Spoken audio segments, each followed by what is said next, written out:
doctor Daniel Plopper del día miércoles. Ahora vamos a ver específicamente todo lo referido a control químico, estrategia de uso de fungicidas en enfermedades de tipo monocíclicas y policíclicas, aplicaciones en cultivos de interés regional. Antes que me olvide, voy a poner a grabar para que les quede la clase. Ya me estaba olvidando.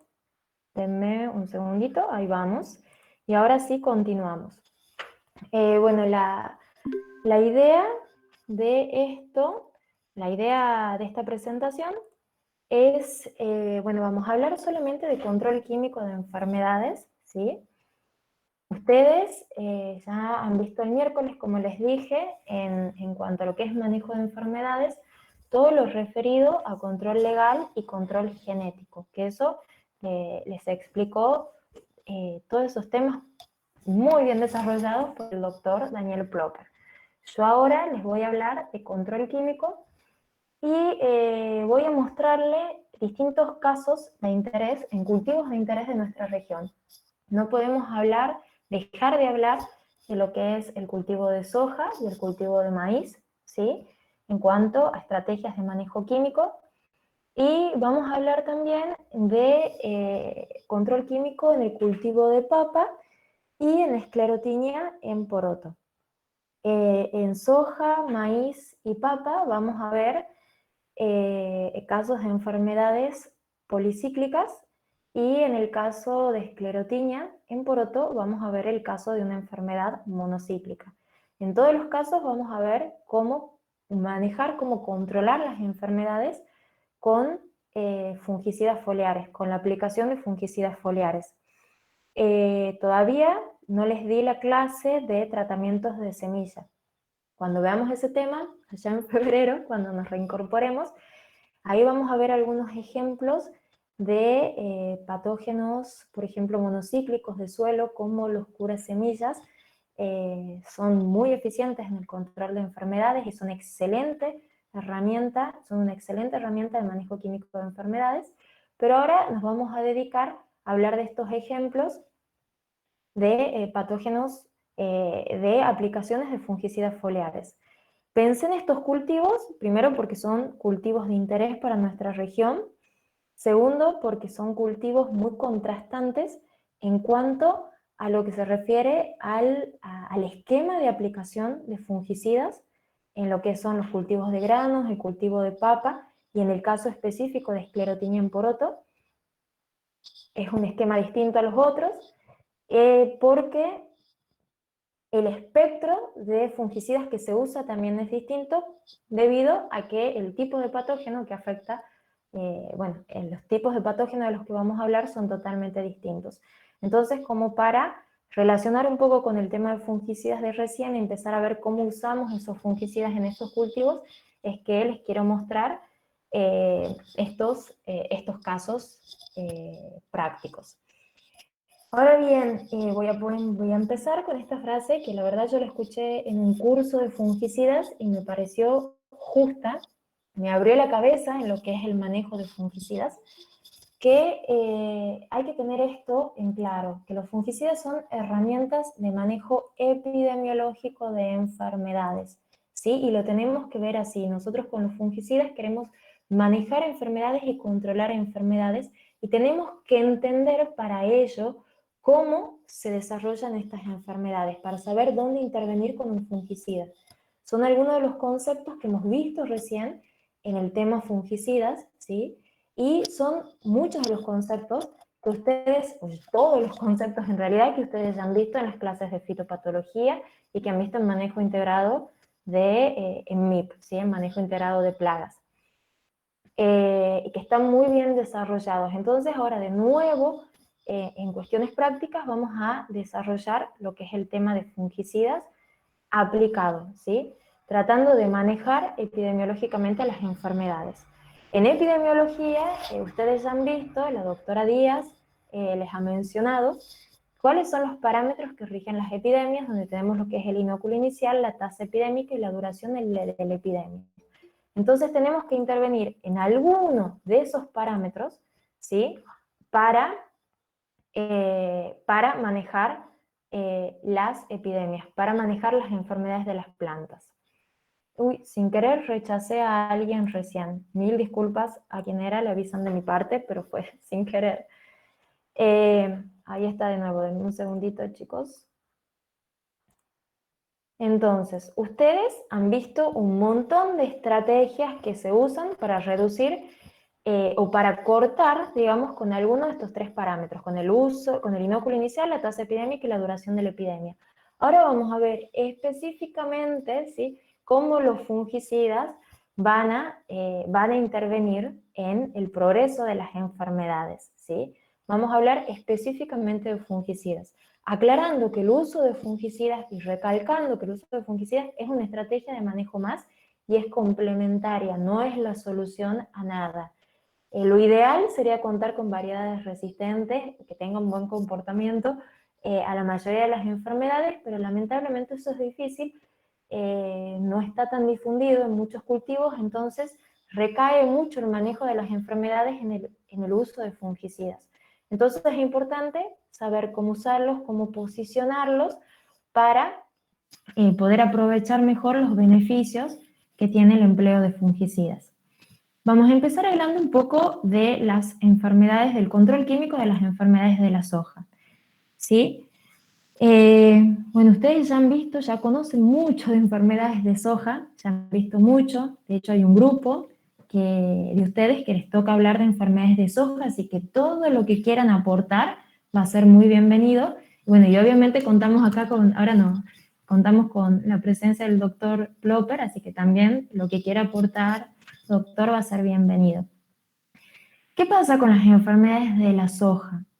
En el caso de las enfermedades de la soja, ustedes saben que en el cultivo pueden ocurrir enfermedades que son no infecciosas, que se deben a desbalances nutricionales, a condiciones ambientales, entre otras cuestiones, y a las enfermedades infecciosas. Hay un montón de síntomas parecidos por ahí inconfusos entre enfermedades infecciosas y no infecciosas. La bibliografía cita más de 100 patógenos que afectan al cultivo, alrededor de los cuales 35 son económicamente importantes. Y de esos 35 ya vamos a ver cuáles manejamos con la aplicación de fungicidas foliares, ¿sí? Entonces, ¿cómo manejamos las enfermedades en soja? Lo primero que tenemos que entender, no sé si lo primero, pero sí una de las cosas que tenemos que conocer para saber cómo realizar un control químico, dónde posicionar un fungicida, es conocer el ciclo fenológico de un cultivo. Siempre, siempre, y esto es algo que me enseñó mucho Juan Carlos Morales, la importancia de conocer el ciclo fenológico del cultivo, porque eso nos marca muchísimas cosas. Sobre todo, conocer cuál es el momento crítico de generación de rendimiento que tiene el cultivo, porque ese momento crítico es el que más vamos a tener que cuidar de la ocurrencia de enfermedades, ¿sí? Sin embargo, la soja tiene un periodo crítico de generación de rendimiento que se da en la etapa reproductiva. Ustedes saben que la soja tiene toda una etapa vegetativa donde esas etapas se las conoce, o sea, se les va denominando con la letra B y se le va poniendo números en función del número de hojas o nudos que van saliendo. Cuando empiezan a aparecer las estructuras reproductivas, se les empieza a denominar con la letra R. El momento más crítico de generación de rendimiento en soja y donde más pueden afectar las enfermedades justamente en esta etapa reproductiva de floración, que es donde se define el rendimiento del cultivo.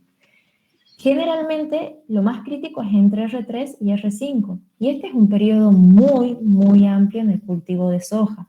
Puede ser de hasta 2 meses este periodo. Y recién nosotros hemos visto cuál es el periodo de protección que tienen algunos fungicidas de uso común en soja, que ya enseguida lo vamos a ver de nuevo. Entonces, eso es muy importante para saber cuál es el periodo crítico, conocer el estadio fenológico del cultivo y saber cuál es el momento que más tenemos que cuidar a nuestro cultivo de las enfermedades. Pero también tenemos que saber que hay enfermedades que atacan durante todo el ciclo del cultivo. En el caso de la soja, nosotros podemos dividir a grandes rasgos lo que son los patógenos de suelo, que atacan los primeros estadios de establecimiento y emergencia y plántulas pequeñas, donde tenemos patógenos, por ejemplo, como Fusarium macrofomina, Pythium, Phytophthora, Rhizoctonia, Sclerotium, ¿sí? Estos patógenos van a ser muy determinantes por ahí en algunas situaciones, en algunas condiciones, de estos estadios, en estos estadios iniciales. Y después tenemos el gran grupo de enfermedades, que ustedes ya las conocen como las enfermedades de fin de ciclo, donde tenemos todas estas Septoria, Cercospora, Colectotrichum, Phomopsis, Pseudomonas, Xanthomonas, que estas dos últimas son producidas por bacterias, las otras por hongos, que se las agrupa dentro de un complejo. Entonces, acá tenemos otra dificultad. La primera dificultad es que el periodo crítico para las enfermedades foliares, que son las que vamos a ver ahora, y que son las que vamos a controlar con fungicidas foliares, entonces ese periodo crítico es muy amplio. La segunda dificultad es que nosotros en soja tenemos un complejo de enfermedades. Ya vamos a ver cuáles son las enfermedades más frecuentes, pero es muy común en soja encontrar más de una enfermedad, es lo común encontrar más de una enfermedad en el cultivo. Dentro de este complejo de enfermedades foliares, ¿sí?, que las llamamos enfermedades de fin de ciclo, ¿por qué? Porque tienen periodos de incubación y latencias muy largos. Recién hemos visto la importancia del periodo de incubación y de latencia en el manejo de las enfermedades, ¿sí? Y cómo posicionar el fungicida en base a eso. Estas enfermedades generalmente ingresan en periodos tempranos, pueden ser en periodos vegetativos o reproductivos tempranos, pero se manifiestan en periodos reproductivos muy avanzados. Pero hasta que se manifiestan ya están produciendo un daño en la planta, ya se están alimentando porque son parásitos. ¿Sí? En el proceso, en todo ese tiempo que están adentro y que nosotros no estamos viendo los síntomas, pero están adentro del cultivo, están produciendo un daño, ¿sí? Que eso va a impactar en el rendimiento. Y hasta que vemos los síntomas ya es tarde para tomar una decisión de manejo. Bien, y tenemos otras enfermedades foliares que también las vemos en el cultivo, pero que no entran dentro de este complejo de enfermedades de fin de ciclo porque tienen periodos de incubación y de latencia más cortos, como es el caso de la roya, la soja, que ustedes la conocen muy bien, el caso de Corinespora cassícola, la mancha anillada, Cercospora sojina o mor, o mancha ojo de rana, y el mildiu o Peronospora manchurica, que son enfermedades que se las ven siempre con, ya vamos a ver bien en qué momentos aparecen.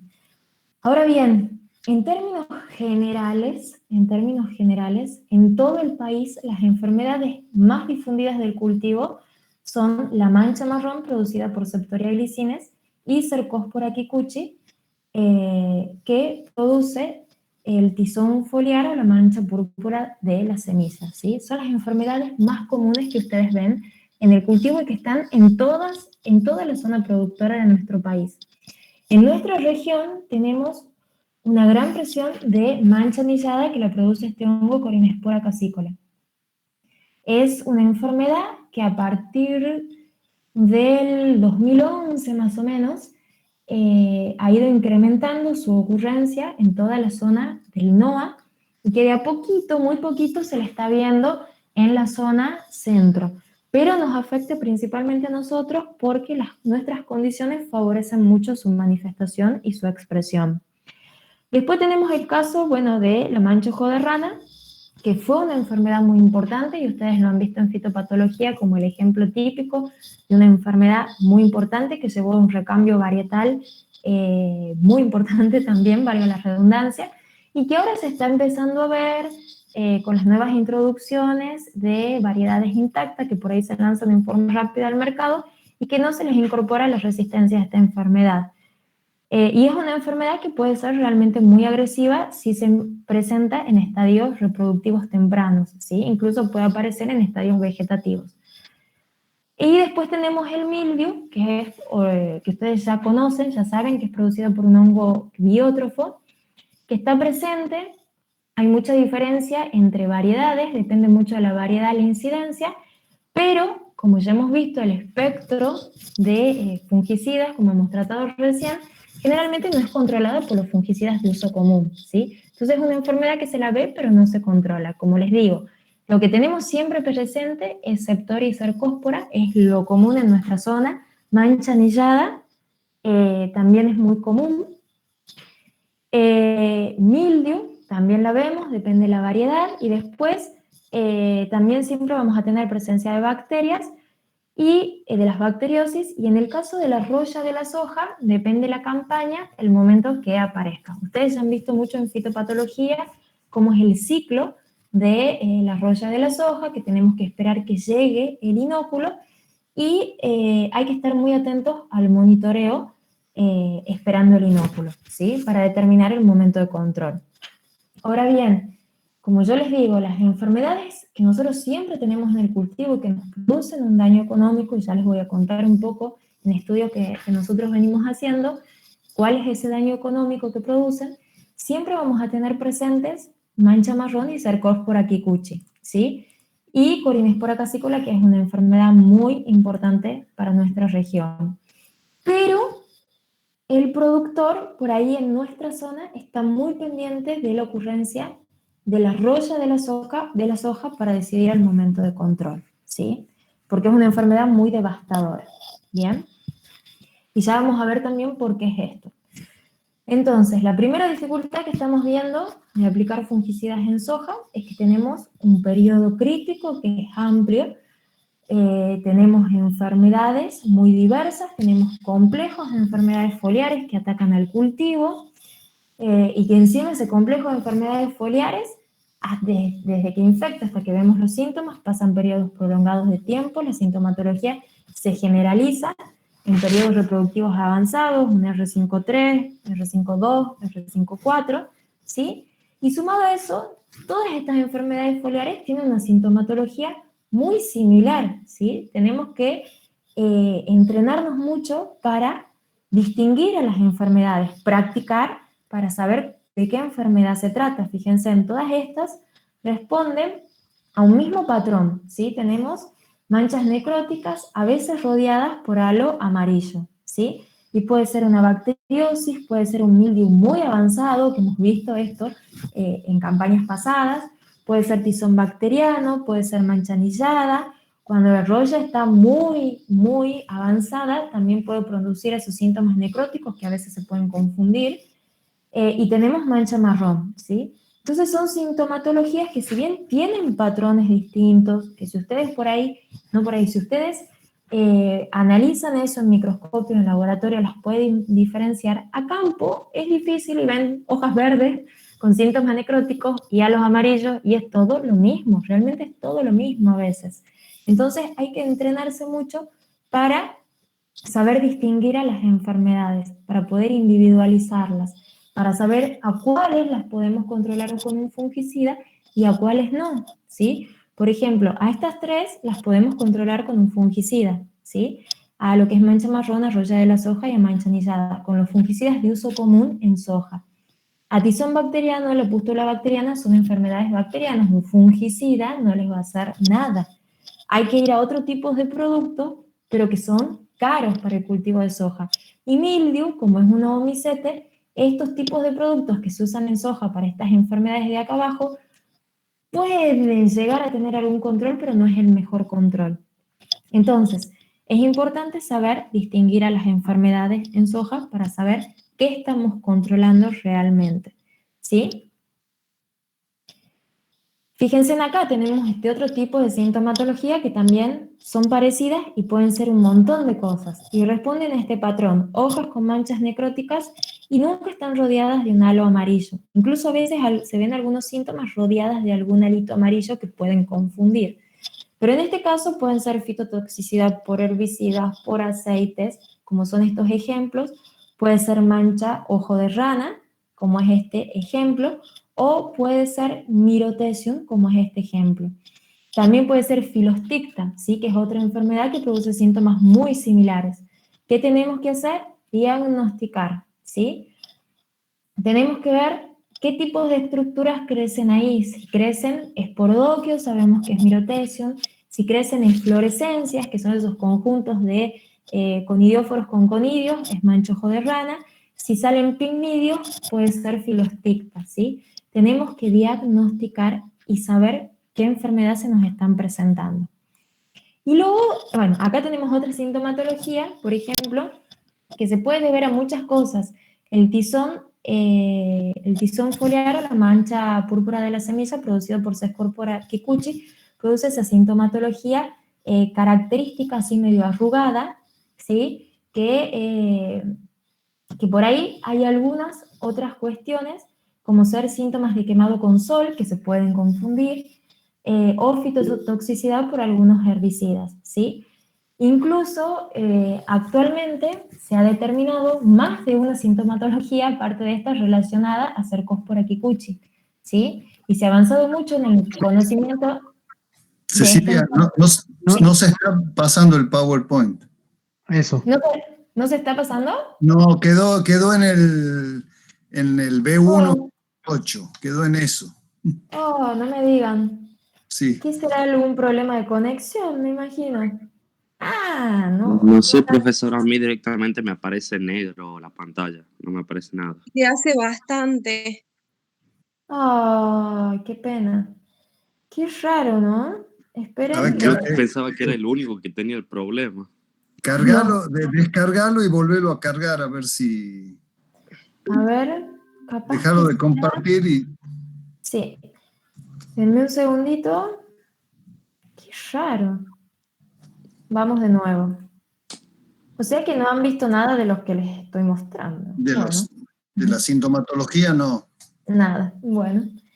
Esperen presentar una ventana. Compartir.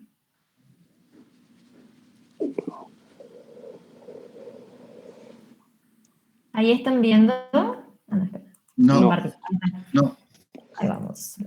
Y si no, Ahora sí, ahí se está cargando. sí.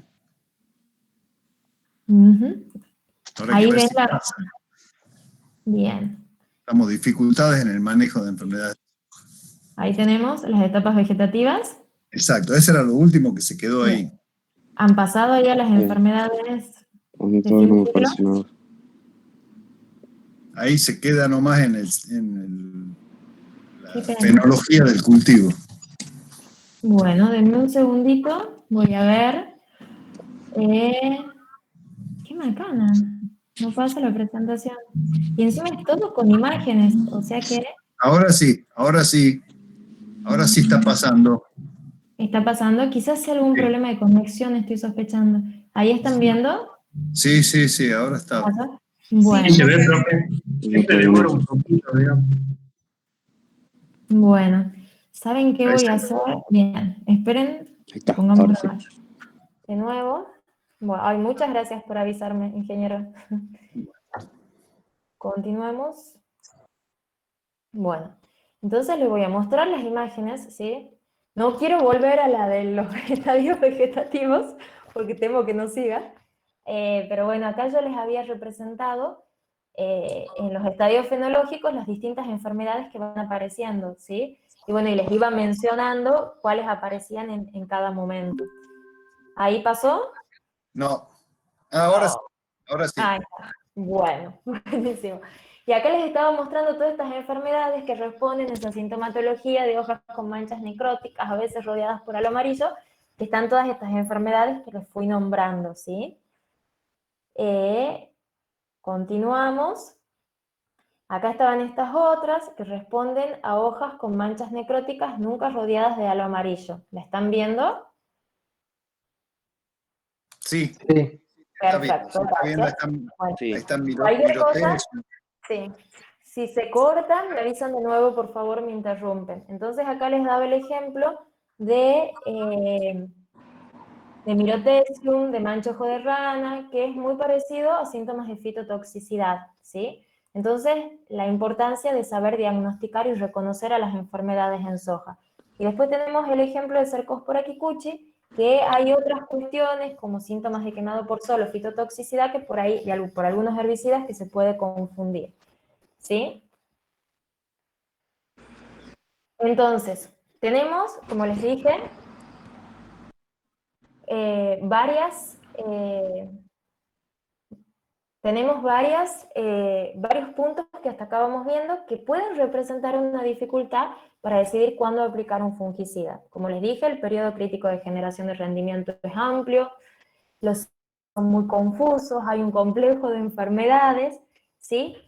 Y lo importante en esto es saber dónde intervenir en ese ciclo de los patógenos, ¿sí? Lo complejo es saber dónde intervenir cuando es un complejo de enfermedades donde algunas tienen, como les dije, periodos de latencia e incubación amplios y otras son cortos, ¿sí? Y ocurren todos en forma simultánea. Es muy importante, entonces, conocer el ciclo del patógeno. Acá tenemos el ciclo de la mancha anillada, ¿sí? Que este es un ciclo muy común para la mayoría de los patógenos necrótrofos, ¿sí? La mancha anillada puede sobrevivir en los restos de cultivo o en las semillas infectadas y de esa forma transmitirse al cultivo. Esto es común para todos los patógenos necrótrofos que tenemos en el cultivo de soja, ¿sí? De esa forma se transmite al cultivo. Entonces, lo primero que tenemos que saber es la calidad de esa semilla, ¿sí? Nosotros podemos intervenir, ya sea a través de un tratamiento sanitario con un cura semilla, ¿sí? O a través de la rotación de cultivo para cortar el ciclo de esos patógenos. Tengan en cuenta que siempre que tengamos rastrojo de un cultivo, vamos a tener presencia de patógenos que sean necrótrofos en ese cultivo. Si hacemos soja sobre soja, vamos a tener todas las enfermedades de fin de ciclo, que son enfermedades que sobreviven en el rastrojo de soja, ¿sí? Entonces es muy importante conocer el historial del lote para decidir qué táctica de manejo podemos usar, ¿sí? Estas enfermedades, a partir de esa fuente de inóculos donde sobreviven, se van a dispersar a los órganos aéreos y van a empezar todo el proceso de infección, que ustedes ya lo vieron en fitopatología y que recién en la clase de fungicidas lo tratamos, ¿sí?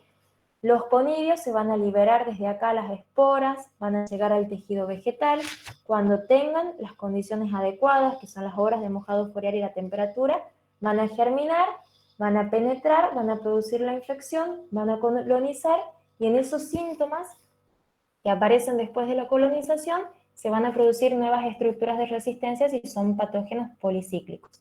Entonces lo que tenemos que hacer acá es cortar justamente esos ciclos, ¿sí?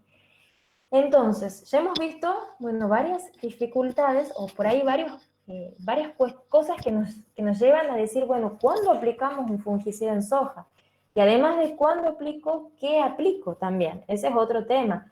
¿Son todos los fungicidas iguales? No son todos. Eso ya hemos visto recién, cómo se van diferenciando los distintos fungicidas en cuanto a su movilidad en la planta, en cuanto a su acción preventiva, curativa o erradicante. Hemos visto los diferentes mecanismos de acción de fungicidas, ¿sí? Y no hemos llegado a ver el tema de resistencia porque ya íbamos a terminar muy tarde, eso ya les voy a grabar, pero también es muy importante relacionarlo un poquito con el tema de resistencia, ¿sí? ¿Y por qué? Porque dentro de los fungicidas de uso común en el cultivo de soja, nosotros tenemos los benzimidazoles, ¿sí? Que son fungicidas que ya están en desuso, pero que en algunas situaciones se pueden usar. Y estos benzimidazoles han sido reemplazados con la aparición por ahí de los triazoles, las estrovirulinas y las carboxamidas, ¿sí? ¿Por qué se caracterizan? ¿Se acuerdan que yo recién les conté cuando hablamos de fungicidas? Habíamos dicho que las estrovirulinas y las carboxamidas actúan a nivel de respiración y el momento crítico de ese ciclo de infección que tienen los patógenos es el momento de germinación de las esporas, de penetración y de establecimiento. Estos grupos químicos son excelentes preventivos, las estrovirulinas y las carboxamidas, y se caracterizan además porque las estrovirulinas tienen un amplio espectro de acción. Las carboxamidas, depende de la carboxamida, hay algunas que son de muy amplio espectro y hay otras que son más específicas, ¿sí? Hay algunas que son muy buenas para rollo en soja, pero muy malas para manchas foliares, como son las enfermedades comunes de fin de ciclo. Hay otras que son buenas para todo y hay otras que son al revés, ¿sí? Y después tenemos los triazoles que hemos visto que son muy buenos curativos, que no actúan en esas etapas que se producen afuera de la planta, pero actúan en esa etapa de establecimiento, ¿sí? Y su mejor acción es antes de que aparezcan los síntomas, ¿bien? Tienen algo de acciones radicantes, pero son preferentemente curativos. Entonces, ¿por qué se usan triazoles con estrovirulinas o con carboxamidas? Tenemos mezclas dobles o mezclas triples, ¿sí? Se usan justamente para lograr una acción preventiva y una acción curativa y ampliar el espectro de control, ¿sí? Y en los últimos años han empezado a aparecer estos dos productos en escena en lo que es el cultivo de soja, el mancozeb y el clorotalonil. Recién se acuerdan que yo les mencioné que estos dos productos estaban dentro de los multisitios, ese gran grupo de multisitio que son productos bastante más viejos, digamos, que son de contacto, son de amplio espectro y se caracterizan porque actúan en múltiples sitios de acción dentro de la célula fúngica. Entonces, han empezado a aparecer por problemas de resistencia. En Brasil es muy común el uso de mancozeb y clorotalonil con mezclas de triazoles, estrovirulinas y morfolinas, que incluso también se usa en Brasil, para evitar problemas de resistencia, principalmente de soja y, bueno, y de otros patógenos que también se han detectado, como ser mancha anillada, por ejemplo. Esto se ha vuelto una herramienta muy importante en el manejo antirresistencia, ¿sí? Y ya vamos a ver enseguida cuando veamos el tema de papa, ¿sí? El manejo del tizón tardío, ya vamos a ver que esto no es algo nuevo, que ya en el cultivo de papa hace mucho se usa este manejo antirresistencia, ¿sí? Acá, por ahora, seguimos con este esquema de triazoles, estrovirulinas, carboxamidas. Se está empezando a evaluar qué pasa si agregamos mancozeb, qué pasa si agregamos clorotalonil. Se están ensayando mucho el tema de fosfitos y otros inductores de las defensas. Y en Brasil, todavía acá, no escuché el uso también, por ejemplo, de productos cúpricos también en soja. Es tanta la presión que tienen ellos de enfermedades que están tratando de buscar distintos multisitios que puedan proteger a estos productos químicos de la aparición de resistencia, que son sitios específicos, ¿sí? Entonces, no son todos los fungicidas iguales, ya hemos visto que no son todos los fungicidas iguales, que no es lo mismo aplicar cualquier carboxamida, que tenemos que saber qué enfermedades tenemos en el campo para poder determinar qué productos químicos vamos a usar. Y ahora el tema está saber cuándo vamos a usar esto, cuándo vamos a aplicar, ¿sí? Acá yo les puse algunos productos químicos que aparecen en CASAFE, ¿sí? Que están en la guía fitosanitaria registrados para el cultivo de soja. Acá hay muchos, por ejemplo, como este fluoxinil, estas son mezclas de curasemillas, pero tienen, no sé, más de un montón de productos registrados en el cultivo de soja, porque es un cultivo muy importante, económicamente importante, por eso es la cantidad de productos que hay registrados. Mezclas de estrovirulinas, con carboxamida, incluso con mezclas, miren, de estrovirulina, carbendazim, más tebuconazole, que es un triazol. Hay mezclas simples y mezclas triples, ¿sí? Hay un montón de productos registrados para soja. Ahora bien, ¿cómo saber cuándo aplicar un fungicida en soja? ¿Cómo saber cuándo posicionar un fungicida en ese periodo susceptible tan amplio que tenemos en el cultivo? En ese periodo tan amplio reproductivo que tenemos. Hay muchos criterios de aplicación de fungicidas. Sabemos que el periodo crítico es entre R3 y R5, ¿sí? Hay muchos umbrales de daño económico determinados para las enfermedades de la soja, pero estos son umbrales individuales y nosotros ya hemos visto que las enfermedades se presentan como un complejo. Si bien tenemos enfermedades que son prevalentes y que están siempre, como mancha marrón y Sarcópora kikuchi, es un complejo y por ahí es difícil de manejarnos con umbrales. Y es más difícil manejarnos con umbrales para estas enfermedades que tienen periodos de latencia y de incubación largos, donde nosotros ya vemos los síntomas cuando es tarde y cuando ya han producido el daño y cuando ya el fungicida no va a ser efectivo, ¿sí? Entonces, para ese tipo de enfermedades tenemos umbrales de daño que nos orientan las tomas de decisión, pero no es recomendable por ahí orientarnos para ese tipo de enfermedades a través de umbrales de daño. Y tenemos también un sistema de puntuación que fue desarrollado para Roya, perdón, no para Roya, para las enfermedades de fin de ciclo, que tiene en cuenta este periodo crítico de generación de rendimiento. ¿Por qué es este el periodo crítico entre R3 y R5? Yo por ahí me preguntaba, ¿por qué si son enfermedades que tienen un amplio periodo de latencia e incubación, por qué no se las aplica antes de R5 si quizás hayan entrado antes, si nosotros vemos síntomas por ahí en R3 que quizás no lleguen al umbral, pero significa que ya están presentes?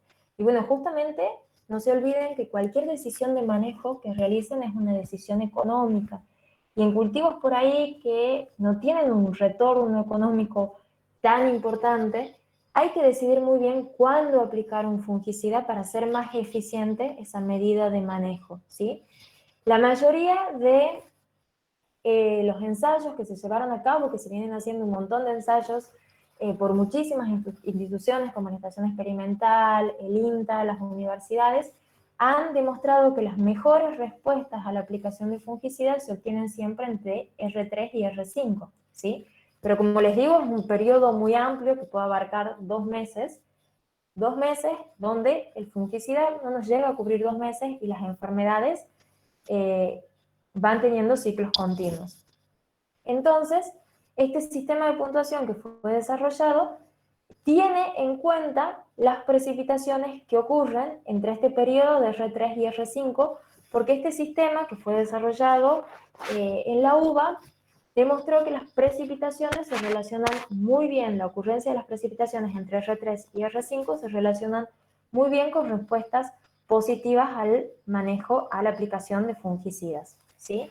Y tiene en cuenta, además de las precipitaciones ocurridas entre R3 y R5, un montón de cuestiones como ser si viene de soja sobre soja, si hay rotación de cultivo, el tipo de labranza, el historial del lote en cuanto a presencias de enfermedades en la campaña anterior, la calidad sanitaria de la semilla, el ciclo del cultivar, el rendimiento potencial que esperamos, eso es algo muy importante, y la presencia actual de síntomas en el lote. O sea, nunca para decidir aplicar un fungicida o para tomar una herramienta de manejo, nunca podemos dejar de lado el monitoreo, ¿sí? El monitoreo nos va a permitir a nosotros determinar el momento más racional para aplicar un fungicida.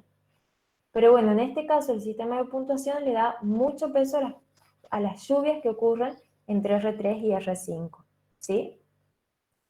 Ahora bien, en todos los cultivos que les vaya presentando, yo les voy a mostrar resultados de ensayos que hemos llevado a cabo entre la Cátedra de Terapéutica Vegetal y Fitopatología para que vean cómo la aplicación de productos químicos va produciendo cambios en esos parámetros epidemiológicos que hemos visto al comienzo, ¿sí? Acá tenemos distintos fungicidas que han sido aplicados en R3, ¿sí? Y hemos evaluado específicamente para el caso de mancha marrón cómo fue el incremento del parámetro severidad a través del tiempo. Esto es algo que ustedes ya han visto en la cátedra de fitopatología, las curvas de progreso de la enfermedad. Han visto muy bien para qué nos sirven, ¿sí? Que nos sirven, por ejemplo, en este caso, para comparar productos químicos. Nosotros podemos ver que, por ejemplo, estos puntitos rojos, que son el testigo donde no se aplicó ningún fungicida, el avance y la enfermedad final fue mucho más alta que, por ejemplo, en este tratamiento acá amarillo, en este tratamiento fungicida. Y observen que hay distintos niveles de enfermedad final para los distintos fungicidas. En este caso yo no detallé los fungicidas porque son todos mezclas de triazoles y estrobirulinas, ¿sí? Y algunas mezclas de carboxamidas. Lo que yo quería representarles acá es que ustedes vean cómo la aplicación de un producto químico va a reducir los niveles finales de enfermedad, ¿sí?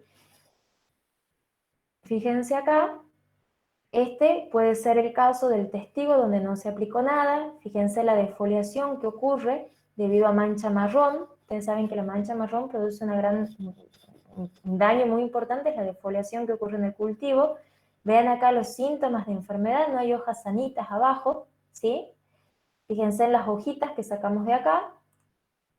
Y acá tenemos un cultivo que ha sido protegido con un fungicida, que tiene más follaje en el estrato inferior, y las hojas no tienen la sintomatología, no están manchadas, no tienen síntomas, ¿sí? Se van entregando por senescencia natural, ¿sí? Y esa protección, esa disminución de las tasas de enfermedad se puede traducir en mayor rendimiento, ya vamos a ver.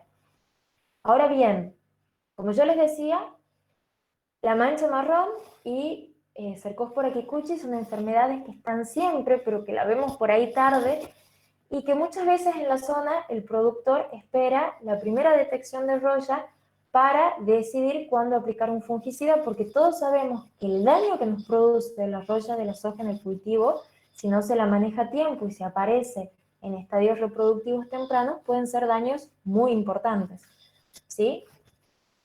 Pero bien, acá yo les quería poner estos datos, les quería ejemplificar estos datos de ensayos que llevamos a cabo en la última campaña en la localidad de Villa Benjamín Arauz, donde la primera detección de roya se hizo el 19 de febrero, si mal no recuerdo. Apareció muy temprano la roya en nuestra provincia, que estamos acostumbrados realmente que aparezca el 15 de febrero para adelante. En estas últimas campañas se fue adelantando un poquito, y en la última, la primera detección fue el 19 de febrero, ¿sí? Pero ¿qué pasó, por lo menos en esta localidad? ¿Sí? ¿Qué pasó en esta localidad? El 19 de febrero tuvimos la primera detección de roya. Fíjense en que acá fue acompañada por precipitaciones, la ocurrencia de precipitaciones, acá tenemos el mes y acá los días del mes arriba. Y fíjense en que después de la primera detección, por lo menos acá, no llovió más en esta zona. No sé si se acuerdan ustedes, si recuerdan cómo fue esta última campaña. Tuvimos un periodo muy largo donde los cultivos se estresaron un montón, el cultivo de soja estuvo muy estresado. Fue un periodo muy prolongado de altas temperaturas y ausencia de precipitaciones, sumadas a que las precipitaciones anteriores habían sido bastante erráticas. Entonces, desde la primera detección de roya, dijimos, bueno, vamos a esperar un poco, a ver, fuimos monitoreando, vamos a ver cómo progresa la enfermedad, para decidir cuándo aplicar un fungicida, ¿sí? Y había un pronóstico de lluvias para estos primeros días de abril, entonces de marzo, se decidió realizar acá la aplicación porque se veía que ya venían las condiciones con todo, ya teníamos el alerta de roya y qué iba a pasar. Y fíjense en que no llovió recién hasta, bueno, el 11 de marzo, y alrededor del 14 de marzo se generalizaron un poquito las lluvias, ¿sí? Un poco más las lluvias. Entonces, ¿qué pasó con las evaluaciones que hicimos? A los 10 días veíamos que no había habido avance de la enfermedad, justamente porque no acompañaron las condiciones ambientales. Y vemos que a partir de los 17 días empieza a incrementarse, y hasta, bueno, los 29 días, que fue la última evaluación, hay diferencias por ahí en los tratamientos fungicida y entre el testigo que no se aplicó, ¿sí? Que no recibió nada. Estas son también todas mezclas de triazoles y estovirulinas, por eso no aclaré qué productos son. Entonces, con esto les quiero decir que la aplicación de fungicidas en cualquier cultivo siempre tiene que ir de la mano de las condiciones ambientales que predisponen a las ocurrencias de las enfermedades. Hay que monitorear el cultivo y seguir cómo van evolucionando las condiciones ambientales. En la página de la estación experimental, ustedes tienen todo un sistema donde pueden ver cuáles son las condiciones que predisponen las condiciones que favorecen la aparición de roya. Y también ese sistema está hecho para otras enfermedades en soja, o sea que la información está, hay que buscarla, hay que monitorear y hay que seguirlo y saber diagnosticar las enfermedades. Y conocer todos los otros puntos, como es el historial del lote, y conocer el potencial de rendimiento de ese lote. Entonces, ¿se justifica aplicar un fungicida en soja?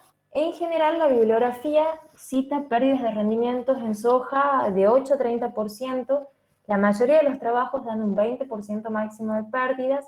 Por ahí promedio entre 10 a 15% coinciden casi todos los trabajos.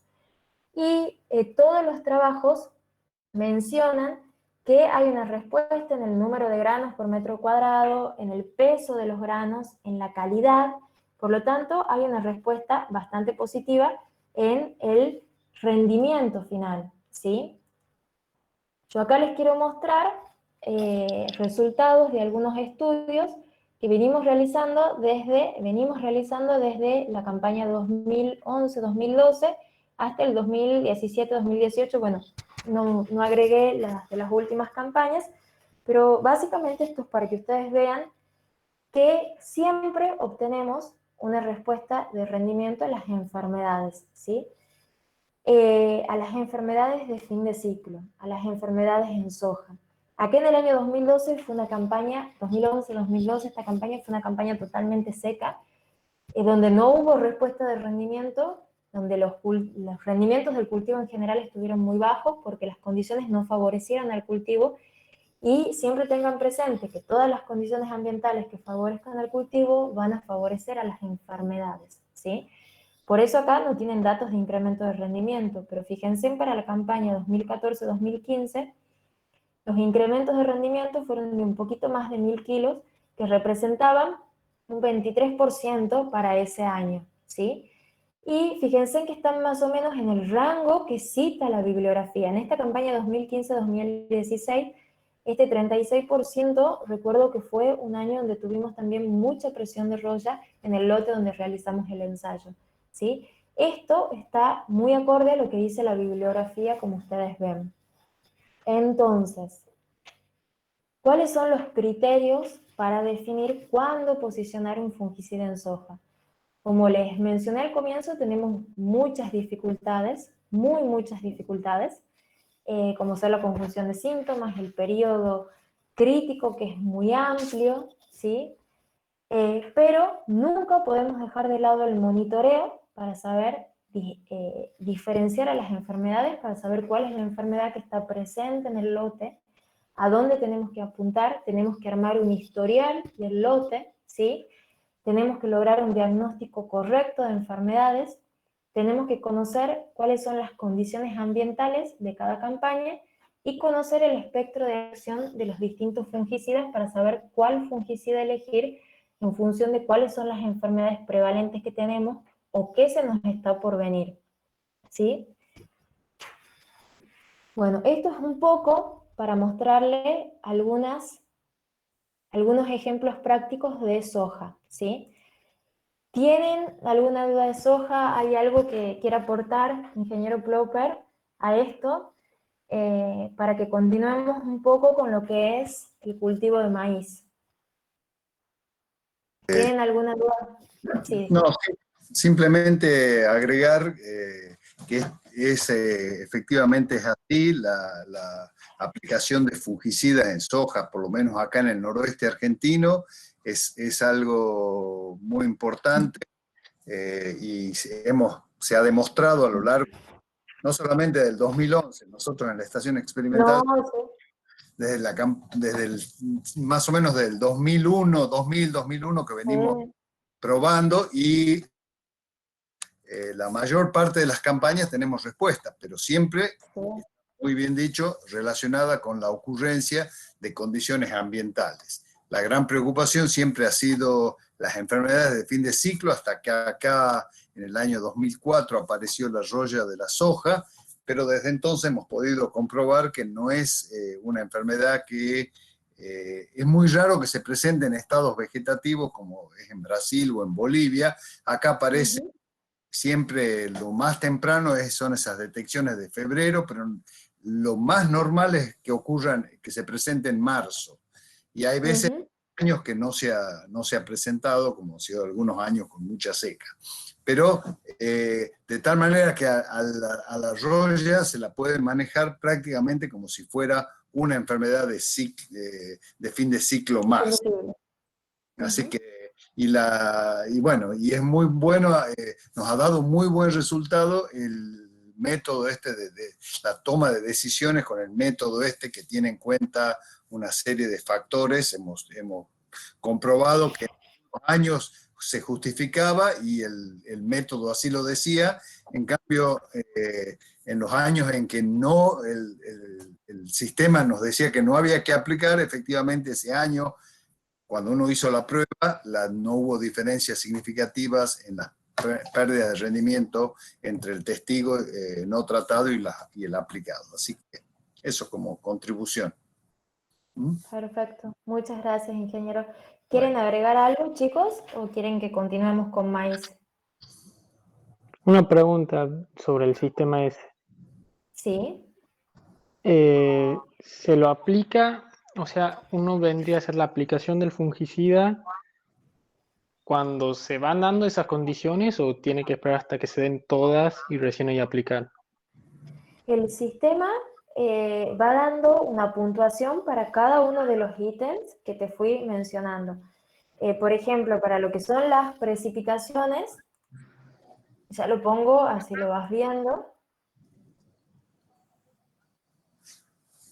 Ya llegamos. Ah, no, creo que me pasé. Bueno, para lo que son las precipitaciones, acá está, considera las precipitaciones pluviales ocurridas entre R3 y R5.5 y que el 75% de esas precipitaciones sean de lluvias mayores a 7 milímetros, ¿sí? ¿Por qué considera eso? Porque está muy relacionado con el proceso de infección, ¿sí? Que se vaya produciendo el proceso de infección. Y después, o sea, se le va dando un puntaje, que el 75% de las lluvias haya ocurrido entre R3 y R5 y sea lluvias mayores a 7 milímetros, se le pone un valor. Si viene de soja sobre soja, se pone otro valor. Según el tipo de labranza, otro valor. Así para cada uno de los parámetros y al final arroja un valor. Y en función de ese valor se decide si aplicar o no en ese momento. Claro, bueno, hay factores que uno los tiene en cuenta antes, ¿no es cierto? Si ha habido rotación. Claro. Pero entonces lo que hay que estar atento es a la ocurrencia de las lluvias. Y eso es lo que Exactamente. uno va a aplicar ahí en ese R5.5. Claro, exactamente. Pero bueno, Bien, gracias. no es a la pregunta si es algo que se está aplicando en este momento, no se No está se aplica.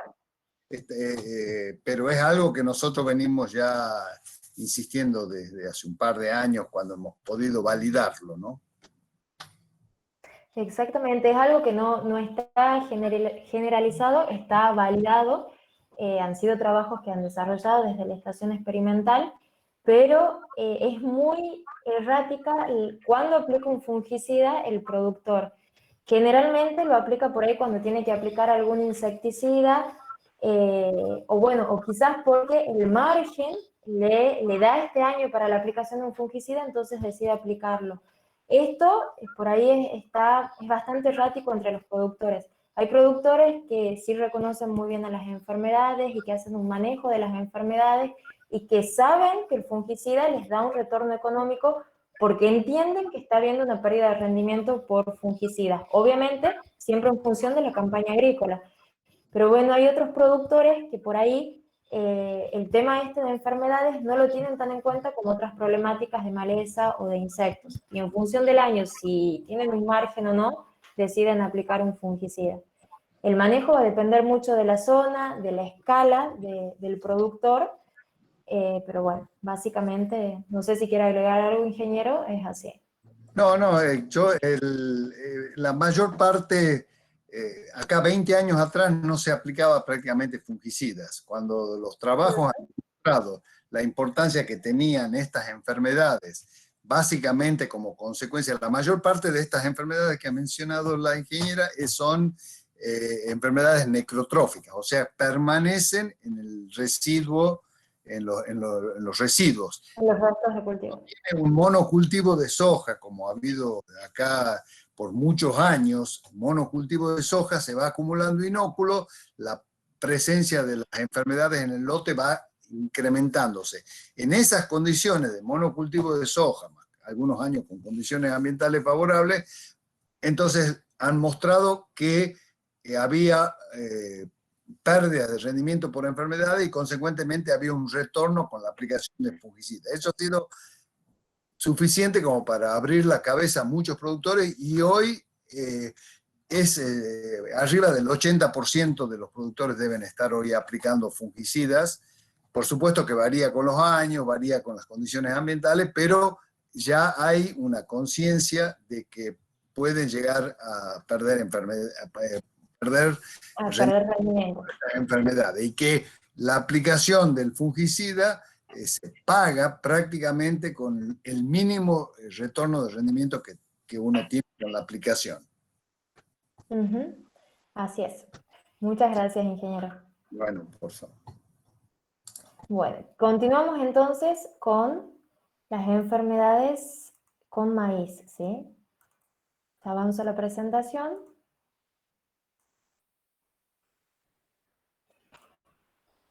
Para control químico de enfermedades en maíz. Bueno, un poco viendo mucho la bibliografía, ¿sí?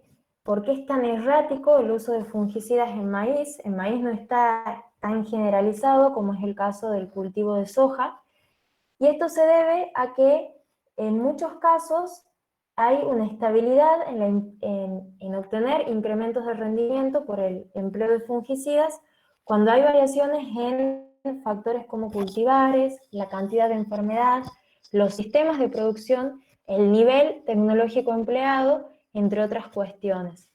En muchas cuestiones, sí, siempre se observa un efecto positivo de la aplicación de fungicidas en disminuir la cantidad de enfermedad, pero muchas veces esta disminución de la cantidad de enfermedad no se traduce en incrementos de rendimiento. A veces sí, a veces no, esto es bastante errático.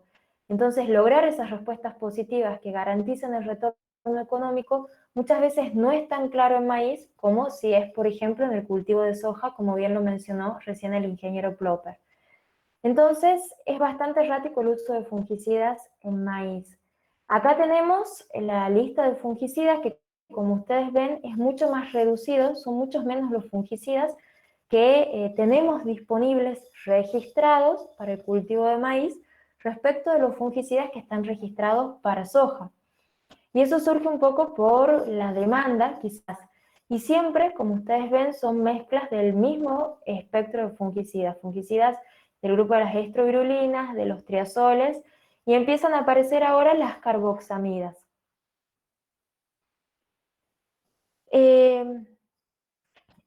Como ustedes saben, ya han visto mucho en fitopatología y en manejo integrado, la mejor estrategia para manejar enfermedades en maíz se basa en elegir el híbrido. Eso nos va a determinar muchísimo el manejo de las enfermedades.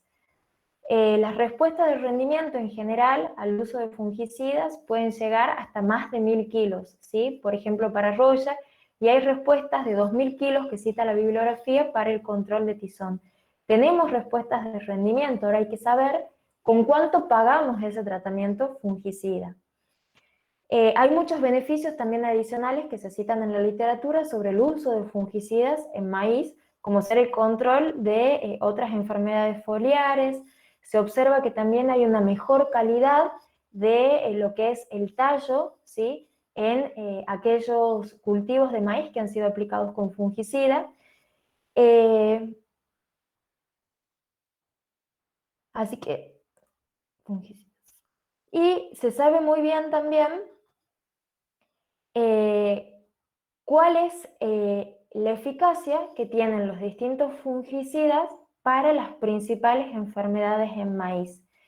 Dentro de lo que son las enfermedades foliares, lo que nosotros solemos encontrar en nuestra región es la cercosporiosis o mancha gris, la mancha blanca, la roya polisora, tenemos la roya común y el tizón del maíz producido por Xerobirum tursicum. Se conoce muy bien cuál es la acción que tienen los distintos productos, fíjense en los triazoles, las estrovirulinas, y cómo actúan las mezclas de triazoles y estrovirulinas para el control de estas enfermedades que son las más prevalentes en el cultivo. Ahora bien, ¿cuándo se recomienda aplicar los fungicidas en maíz? Y acá vamos a lo mismo que hemos visto en soja, es muy importante conocer el ciclo fenológico del cultivo, conocer el periodo crítico de generación de rendimiento y saber cuándo se pueden obtener las mejores respuestas de rendimiento al uso de fungicidas en maíz. Yo acá les voy a contar una experiencia que fue realizada en un cultivo de maíz aplicada en la localidad de Las Cejas, ¿sí? En un híbrido bastante susceptible a las enfermedades. Se seleccionó ese híbrido para llevar a cabo este ensayo de eficacia de fungicidas en este híbrido susceptible y se aplicó en B11, ¿sí? En general, la mayoría de las recomendaciones de fungicidas aparecen a partir de B8, B9, alrededor de BT se pueden generalizar, y para nuestra zona hay que tener muy en cuenta cómo van avanzando las enfermedades hacia los estadios reproductivos como R1 en adelante, ¿sí? En este caso nosotros hemos realizado la aplicación en B11, ya que realizamos una aplicación más preventiva mediante la presencia de las primeras pústulas de roya. Observamos las primeras pústulas de roya común y los primeros síntomas de tizón del maíz, ¿sí? Que son las enfermedades por ahí que son más importantes en el cultivo. Depende el año, obviamente, y depende de las condiciones ambientales. En nuestra zona solemos tener mucho la presencia de mancha gris y la presencia de roya polisora también.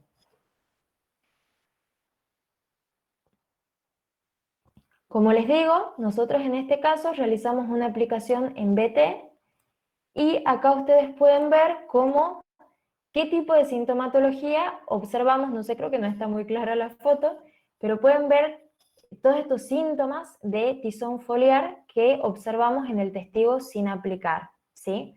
En estadios reproductivos más avanzados. Acá yo les estoy mostrando cómo dos mezclas de fungicidas comparadas con el testigo, que es esta más alta, se comportaron comparativamente. En el caso del testigo sin aplicar, se llegaron a los 40 días con niveles un poco más elevados de enfermedad. Y en el caso de los productos fungicidas, fíjense en que la mezcla 2, que es esta azul, logró un mejor control en relación a los otros dos productos. Acá tenemos el caso de roya común, ¿sí? Que es una enfermedad que es bastante importante junto al tizón en la zona núcleo, y en nuestra zona, en función de las condiciones, la vamos a ver presente. En este caso, observamos que hasta los 20 días tenemos un incremento más sostenido de la roya común en el testigo, y a partir de los 20 días ya las tasas se empiezan a igualar tanto en los productos, en las mezclas de fungicidas, como en el testigo sin aplicar, ¿sí?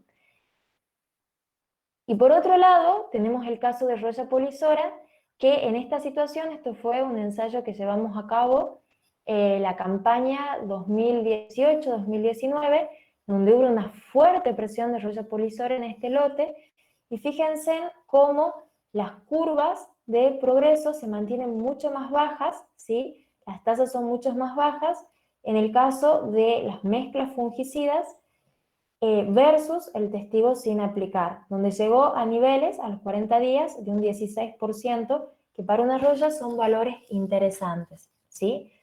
En este caso hay que tener en cuenta dos cosas. Yo les dije que el momento de la aplicación se realizó en BT porque son productos que buscábamos una aplicación preventiva, cubrir ese espectro preventivo y curativo, y porque ya observamos esos primeros síntomas de tizón y de roya común. Entonces decidimos posicionar ahí el fungicida. Cuando volvimos a los 20 días, realmente era muy notable la diferencia que observábamos entre el testigo sin aplicar de roya polisora y los tratamientos fungicidas. Era muy, muy notable. Fíjense cómo un producto fungicida puede disminuir el incremento de una enfermedad, como es el caso de la roya, lo eficiente que fue para este patógeno. Y fíjense que en el caso del tizón del maíz, las curvas no se separan tanto a los 20 días, ¿sí? Esto es muy común que ustedes observen que este tipo de productos para este tipo de patógenos son muy efectivos, y para el caso de patógenos que tienen por ahí periodos de latencia y de incubación mayores suelen ser menos efectivos, aunque sí generan un control. Acá observamos lo que son las diferencias en las curvas de progreso de enfermedad, que ustedes también vieron esto en fitopatología, lo han visto muy bien, que es otra forma de caracterizar a las epidemias. En este caso, la curva de progreso es una severidad acumulada, es un valor final que nosotros obtenemos al final de la epidemia, y acá vemos muy bien cómo las curvas del progreso del testigo para tizón del maíz fue mayor en el testigo sin aplicar y disminuyó un poco, un 10 y un 12%, en las mezclas de fungicidas. Pero esas disminuciones son mucho más marcadas para el caso de roya común y mucho más marcadas para el caso de roya polisora, ¿sí? Esto representa un poco también lo que es la eficacia de los fungicidas en el control de cada enfermedad. Cuando analizamos los rendimientos, ¿sí?, que es algo muy común, cuando nosotros aplicamos un fungicida siempre queremos que esa aplicación nos devuelva en un retorno económico. Y observamos que con la mezcla 2 obtuvimos más de 2.700 kilos por hectárea y con la mezcla 1 más de 3.300 kilos por hectárea, ¿sí?, de respuesta de rendimiento. Además de este incremento de rendimiento hay que tener en cuenta otros factores que por ahí no se analizan, como es la disminución del inóculo de estos patógenos en el lote, por darles algún ejemplo. Pero siempre cuando cuantificamos el efecto de un fungicida, tratamos de relacionarlo por ahí con el rendimiento sin tener en cuenta otras cuestiones. En este caso, en este ejemplo, ustedes pueden ver que los tratamientos fungicidas disminuyeron la severidad de las enfermedades y aumentaron el rendimiento en relación al testigo absoluto. Siempre, en el caso de maíz y en el caso de cualquier cultivo, la decisión de aplicar un fungicida debe incorporar el precio del fungicida, el precio del grano de maíz y el rinde potencial. En la zona de Córdoba y en la zona núcleo se han desarrollado muchísimos estudios que determinan umbrales de acción para las enfermedades en maíz. En Córdoba, recientemente, el ingeniero Roberto de Rossi presentó su tesis en determinación de umbrales para tizón del maíz, llevó un montón de híbridos con comportamientos susceptibles y moderadamente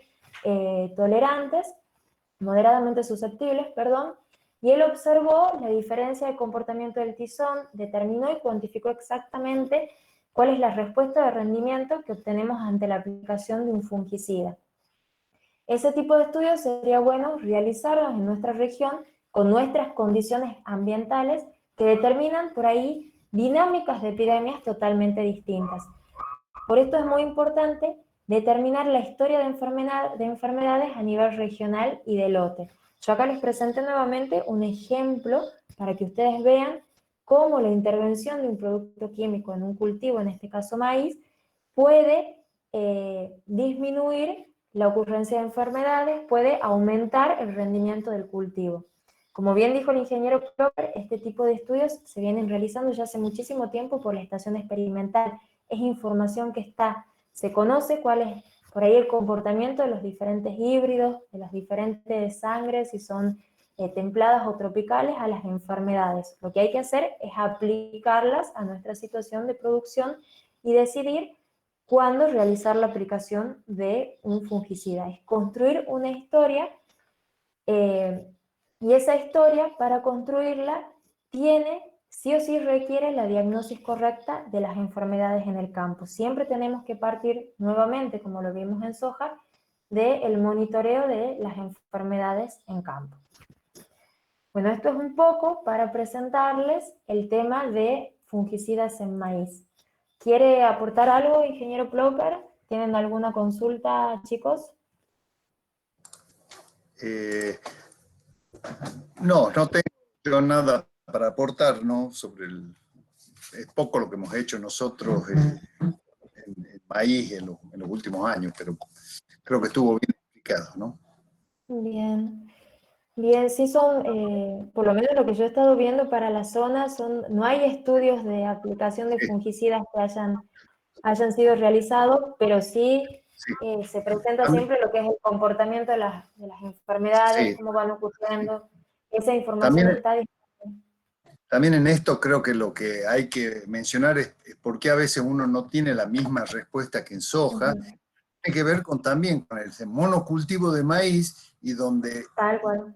entraba el maíz a un lote era porque venía después de varios años de soja. Entonces la carga de inóculo en esos, sobre todo estos patógenos necrotróficos, como el tizón del maíz o cercóspora, Sí. carga de inóculo era muy baja porque venía de muchos años de soja. Acá recuerden que acá en nuestra zona ha sido, es un triunfo que se hagan un maíz después de 3 años de soja. Ahora ya se ha bajado, se hace un maíz cada 2 años de soja. Hay inclusive productores que están haciendo nada de soja, maíz, como se hace en Estados Unidos, que es donde prácticamente no tienen estos problemas de enfermedades de fin de ciclo, porque uno haciendo ese soja maíz, esa rotación de cultivos, como práctica cultural, que ustedes lo vieron como importante, es la herramienta más importante de manejo de enfermedades, es la rotación de cultivos, ¿no? Digamos que, así que por esas razones que no se obtiene la misma respuesta en maíz, distinto es en la pampa húmeda, donde ahí sí hay tendencia a hacer más el maíz sobre maíz. Maíz, claro, así es. Bueno, muchas gracias, ingeniero. Así es. Bueno, continuamos ahora con otro cultivo que es totalmente contrastante a lo que venimos viendo de soja y de maíz, que es el cultivo de la papa, que la verdad para mí ha sido empezar a trabajar en papa ha sido, o sea, viniendo de lo que es soja y maíz, ha sido un cambio abismal realmente. En papa, bueno, yo voy a hablar de estas dos enfermedades foliares y les voy a mostrar algunos resultados de aplicación de fungicidas, básicamente para el tizón tardío, el Phytophthora infestans. Por ahí yo no trato de entrar tanto en lo que es el ciclo de las enfermedades, en cuándo ocurren y en esas cuestiones, porque entiendo que todo eso ustedes ya lo han visto, son conocimientos que ustedes ya tienen. Yo lo que quiero por ahí mostrarles es cómo una práctica de manejo, que en este caso es solo químico, y hablamos solamente de químico, va a interferir en el progreso de este tipo de enfermedades. En el caso de papa, que es lo que venimos viendo ya hace un par de años que venimos haciendo este tipo de ensayos en este cultivo, y lo primero que a mí me impactó, lo primero así el gran choque fue el uso intensivo, lo intensivo que es el cultivo en cuanto al uso de plaguicidas. Ya les voy a contar un poco cómo es el esquema de aplicación de fungicidas en papa, pero a mí ha sido viniendo de granos, de venir de trabajar en granos, ha sido así un golpe, un choque importante, bastante importante. En papa, como les digo, la enfermedad a la que más miedo le tienen los productores de papa, los paperos, si así lo podemos decir, es el tizón tardío de la papa. Y esto depende mucho de las zonas de nuestra provincia. Yo voy a hablar específicamente de las experiencias que hemos tenido acá en nuestra provincia. Depende mucho de dónde se haga. En Tafí del Valle es una zona, por las condiciones que se dan en Tafí, donde tenemos esas precipitaciones continuas, esas temperaturas más bajas, ¿sí? Es una zona muy conducente para la ocurrencia del tizón tardío. Y acá abajo le llamamos a todo lo que se hace en la zona productora de papa común. Es bastante errático, hay años que tenemos condiciones para papa y otros años que no. Hace las últimas 3 o 4 campañas los productores no vienen viendo tizón, por suerte para ellos, pero bueno, es bastante errático y bastante dependiente de las condiciones, que son bastante más secas.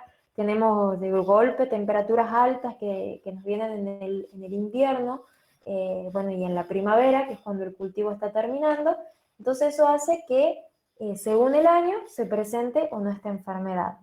Y después tenemos el tizón temprano, que no les voy a mostrar resultados ahora de ensayos, porque tampoco quería hacer tan larga la clase, pero que sí les quería contar que es una enfermedad que ya también hace 2 o 3 campañas la venimos viendo en bastante incremento. La que nosotros conocíamos comúnmente era Alternaria solani, que bueno, es el tizón temprano, que estaba muy asociada a condiciones de estrés.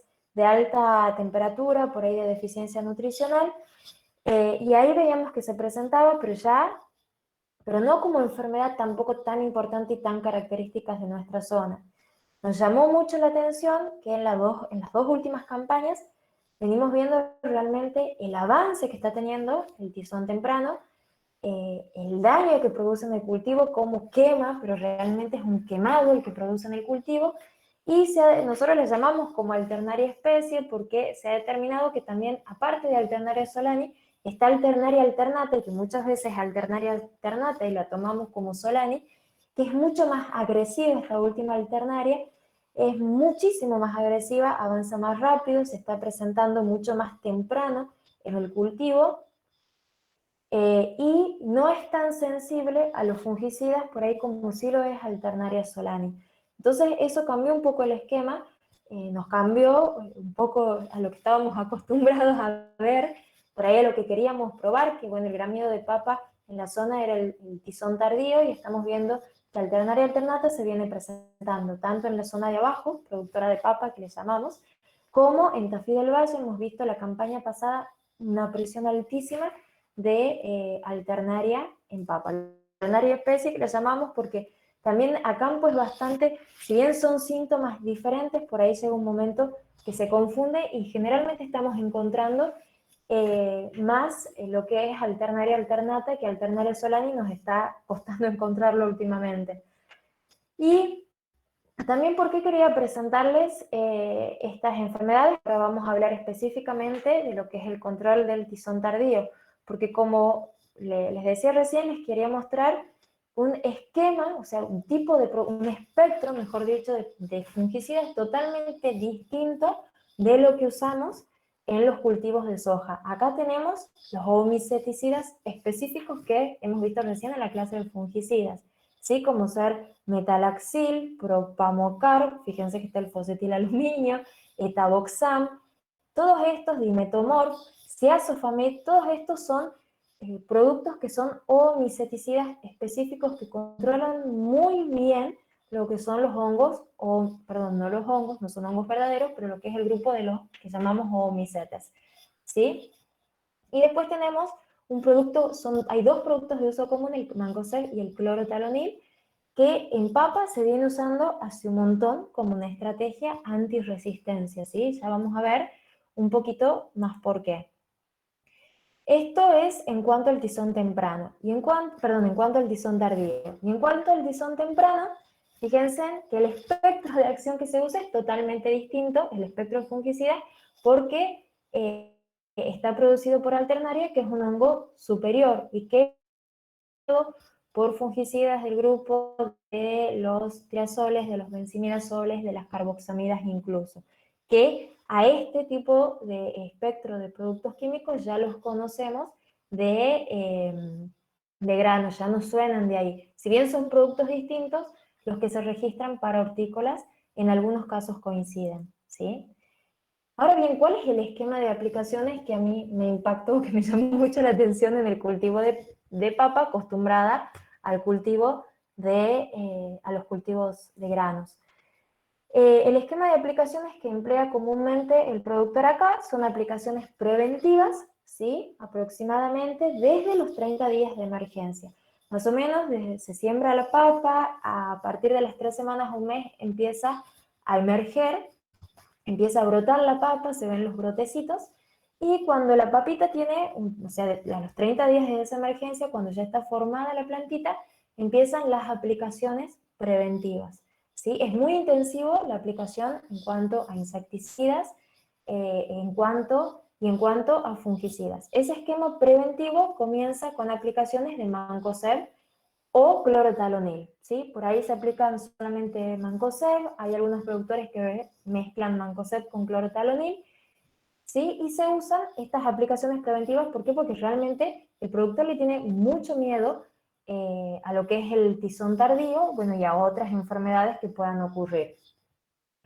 Sumado a que es un cultivo, bueno, donde constantemente se está regando, es un cultivo que requiere mucha agua, que no hay que descuidarse en ese tema, entonces tiene las condiciones para que las enfermedades o este tipo de enfermedades ocurran y exploten, ¿sí?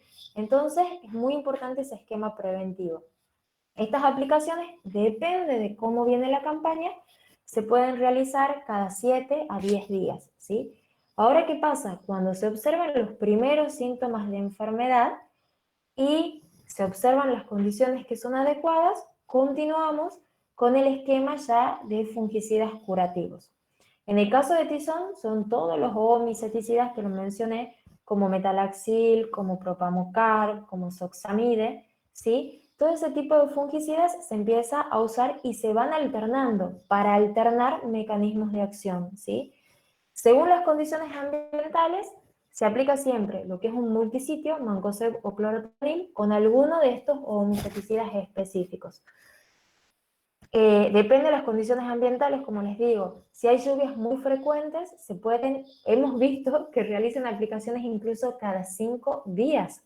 Cada 5 días, 7 días, a 10 días, según qué producto se use y según cómo vienen las condiciones ambientales, ¿sí? Entonces, yo acá les quiero mostrar, quiero ver si puse la foto. No puse, bueno. Quería mostrarle, en realidad me olvidé de poner acá la foto, la diferencia, el daño que produce Phytophthora infestans, se las había puesto en la presentación de fungicidas, no sé si recuerdan, pero bueno, quería mostrarles acá.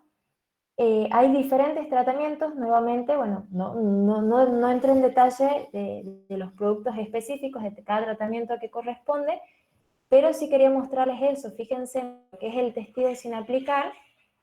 En realidad este no es testigo sin aplicar, nosotros en campos de productores algo le tenemos que aplicar a la papa, generalmente usamos como testigo mancozeb, ¿sí? En algunos casos usamos como testigo químico el manejo que hace el productor, porque lo que es el tizón es una enfermedad tan destructiva que si se deja un foco de inóculo, por ahí se tiene el miedo, más allá de todo lo que se aplica, de que avance.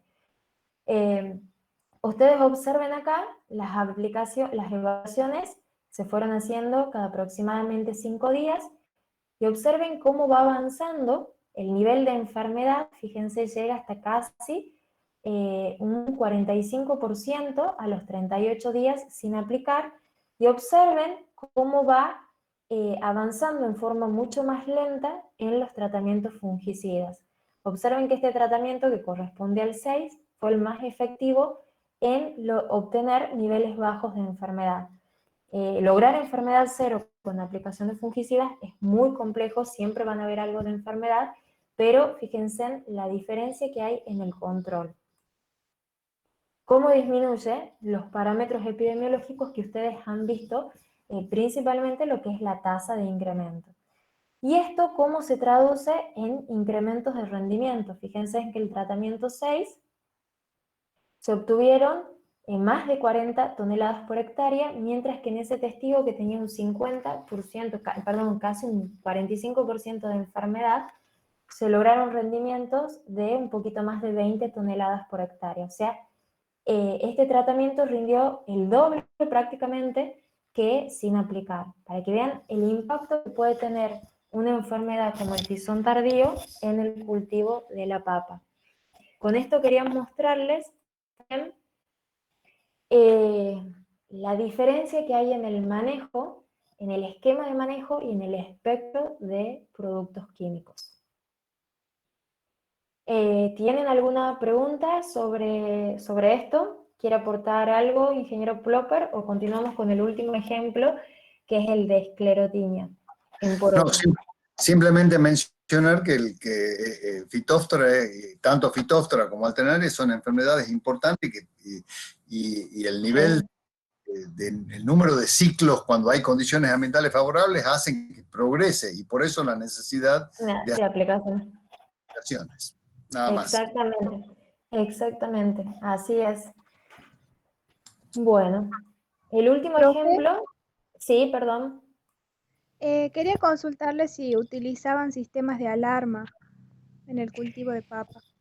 Hay sistemas de alarma desarrollados, Sí, por lo menos, sí, sí, y eso lo han visto ustedes. Hay muchas herramientas disponibles justamente por lo devastadora que es la enfermedad, pero es un esquema bastante preventivo, ¿sí? Es un esquema bastante preventivo, los productores sí lo usan, e incluso a nosotros nos mandaron los productores el sistema de alarma, que nos pasó esta campaña, este fin de semana se esperan lluvias, hay que aplicar, fuimos a aplicar, no llovió, lamentablemente, y bueno, y no se presentó, afortunadamente en realidad para el productor, no se presentó la enfermedad.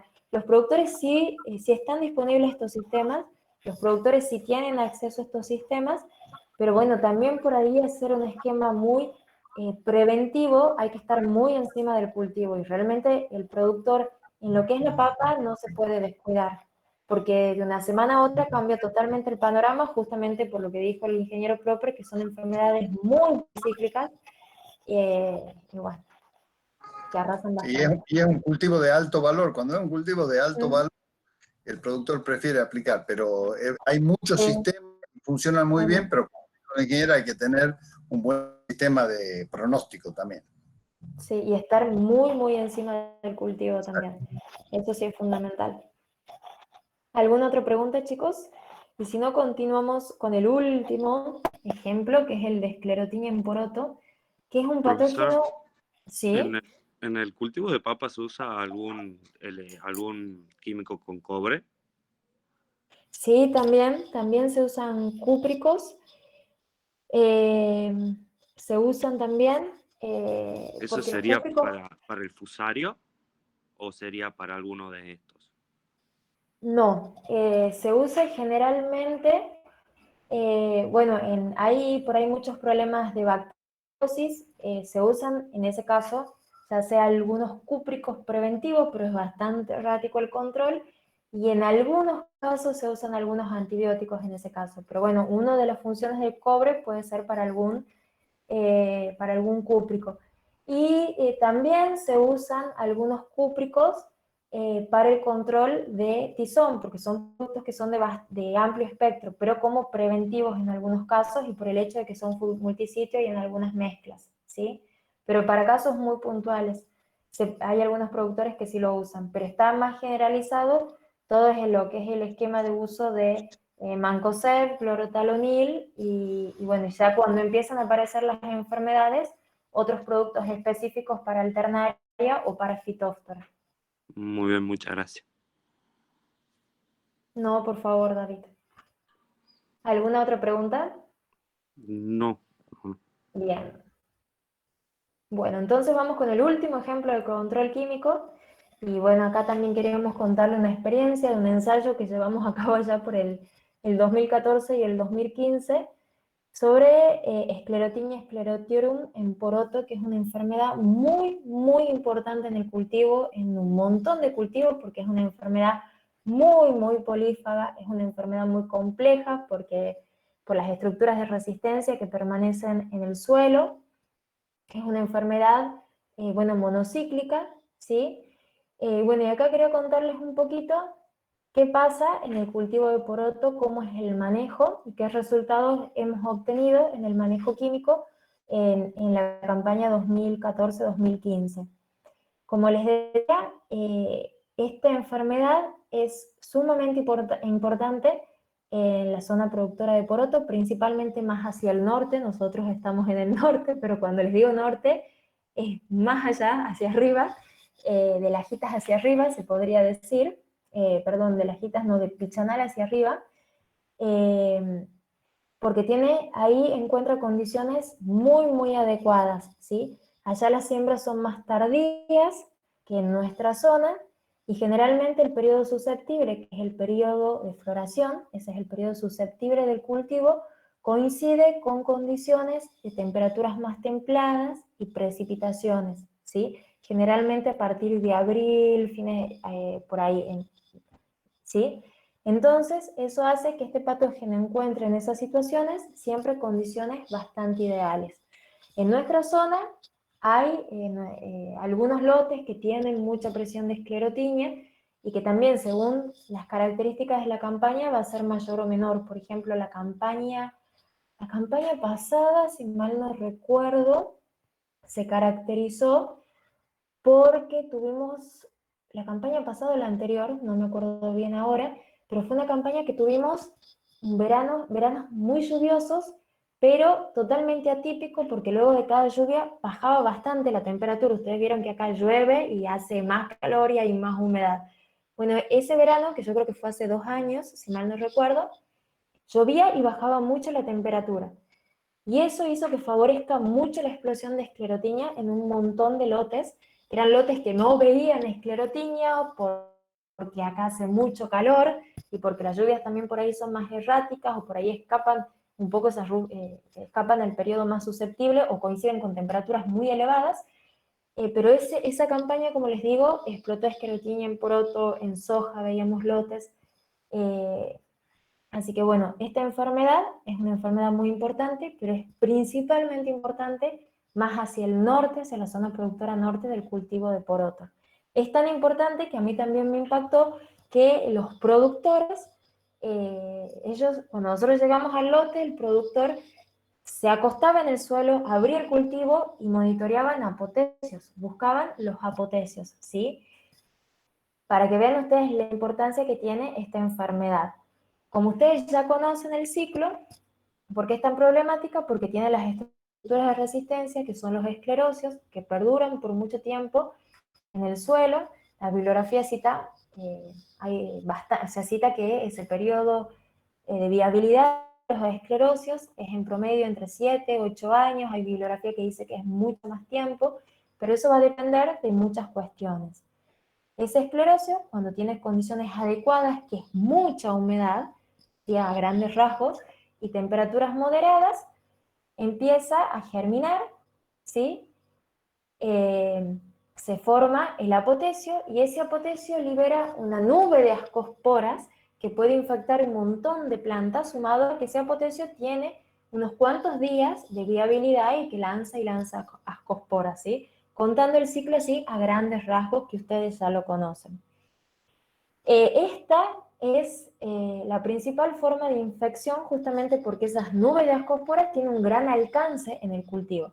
También estos esclerosios pueden germinar en forma a través del micelio y ese micelio se pone en contacto con plantas que están cercanas, pero en ese caso la infección es más restringida y más localizada, ¿sí?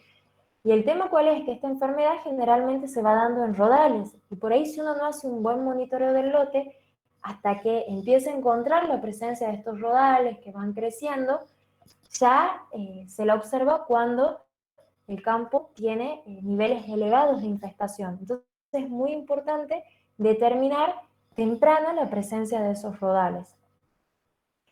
Y es muy difícil también el manejo por estas estructuras que sobreviven mucho tiempo en el suelo y por el hecho de ser un patógeno muy polífago.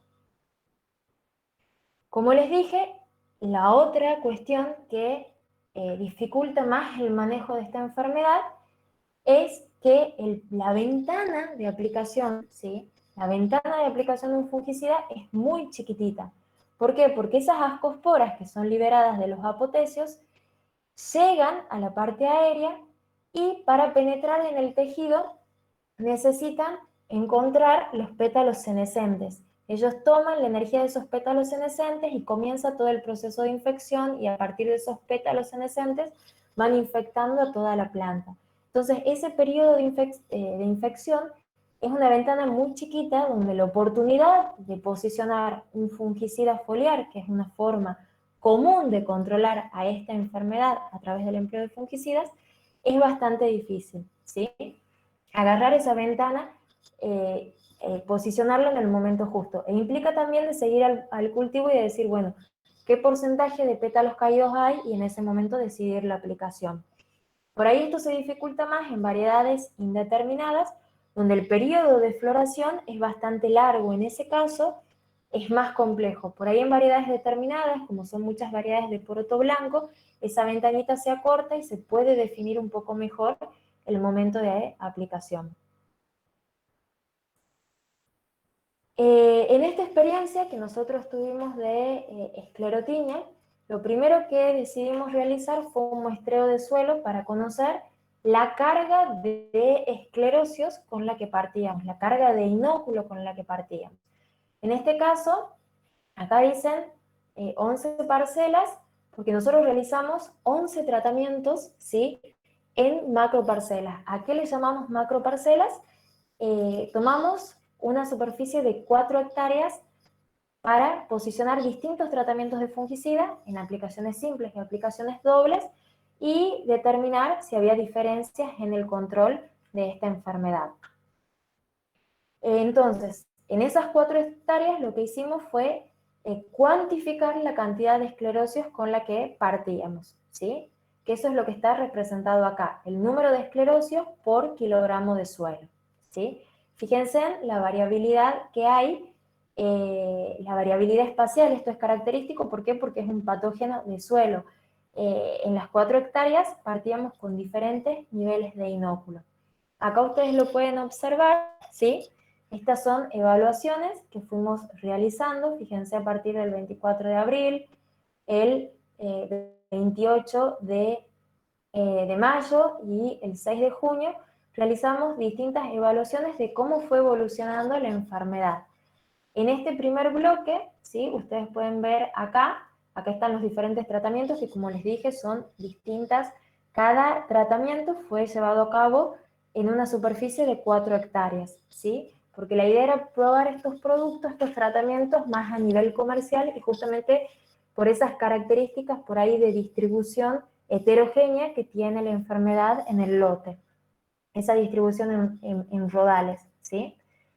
Y se seleccionó este lote porque había tenido problemas ya venía con, digamos, con cultivo de poroto todos los años y además tenía historial de problemas de esclerotinia. Observen que acá en esta primera evaluación se observa la presencia de la enfermedad. Estos cuadritos verdes marcan dónde observamos la enfermedad y los cuadritos grises se observan apotecios pero no hay síntomas de enfermedad, y los cuadritos blancos tenemos todas plantas sanas. En los puntos de muestreo que seleccionamos habían plantas sanas, ¿sí? La aplicación, como les digo, fue realizada en esta época, en abril, que es el periodo que se recomienda realizar más o menos en poroto, ¿sí? Perdón, porque este momento correspondía al periodo de floración. Los productos, como les digo, eran aplicaciones simples o aplicaciones dobles. Las aplicaciones simples se realizaban con un determinado porcentaje de caída de pétalos y la segunda aplicación era los 10 días de la primera. ¿Por qué? Porque los productos que se usan para el control de esclerotinia son productos generalmente preventivos. El producto más difundido es el fluacinam, como ya vimos recién en la clase de fungicidas. Es un producto que actúa a nivel de respiración, por eso actúa tan bien en las primeras etapas de la célula fúngica, actúa muy bien como un fungicida preventivo, ¿sí? Y además es un producto de contacto, o sea que sí o sí va a ser un producto preventivo que tiene que evitar que esa espora llegue, germine y penetre en el tejido vegetal, que esa ascospora en este caso. Fíjense en la segunda evaluación, nosotros acá fuimos poniendo a través de colores niveles de distintos niveles de enfermedad, y observen que ya la enfermedad estaba generalizada en todos los tratamientos. Pero en estos tratamientos que ya venían con presencia de enfermedad y de apotecios, que son los verdes, está mucho más marcado. Y en estos tratamientos, por ejemplo, en estos que son más amarillos, el avance es más lento de la enfermedad, y eso se debe a diferencias en la eficacia de control. Para el 6 de junio, fíjense en que acá tenemos el testigo sin aplicar, que más o menos tenía entre un 76 a un 100% de placera. Realmente estaba muy avanzada la enfermedad. Y después tenemos niveles menores en los otros tratamientos, pero niveles muy elevados en algunos, más de un 50%, entre, por ejemplo, los tratamientos 10, 7, T5, T4, T3 y T2. Entonces, esto indica muy bien, por ahí esta es una forma bastante gráfica de mostrar cómo fue evolucionando en las distintas evaluaciones la enfermedad en los distintos tratamientos. Nosotros acá lo que hacíamos era en esas 4 hectáreas tomar distintas estaciones de muestreo, caminábamos un montón, imagínense, 4 hectáreas por 11 tratamientos. Realmente los caminábamos a los lotes, eran jornadas larguísimas, a veces de 2 días, donde íbamos cuantificando en una primera instancia presencia de apotecios, presencias de síntomas, y en las otras evaluaciones ya nos dedicamos a evaluar simplemente presencias de síntomas, lo que es incidencia, que es el parámetro que se usa generalmente para lo que son este tipo de enfermedades, y también, además de incidencia, veíamos cuánto de esa planta iba estando afectada en cada evaluación, de las plantas que tomábamos en los puntos de muestreo.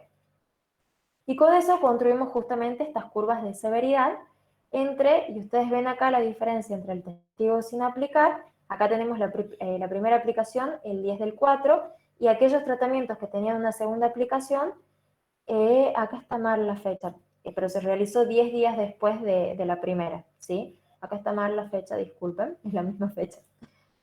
Y acá ustedes observan que todos los tratamientos terminan con niveles elevados, porque era un lote que venía con un historial muy fuerte de presión de esclerotinia, pero se puede observar una diferencia entre los distintos tratamientos en lo que es el incremento de la enfermedad, en ese progreso de enfermedad.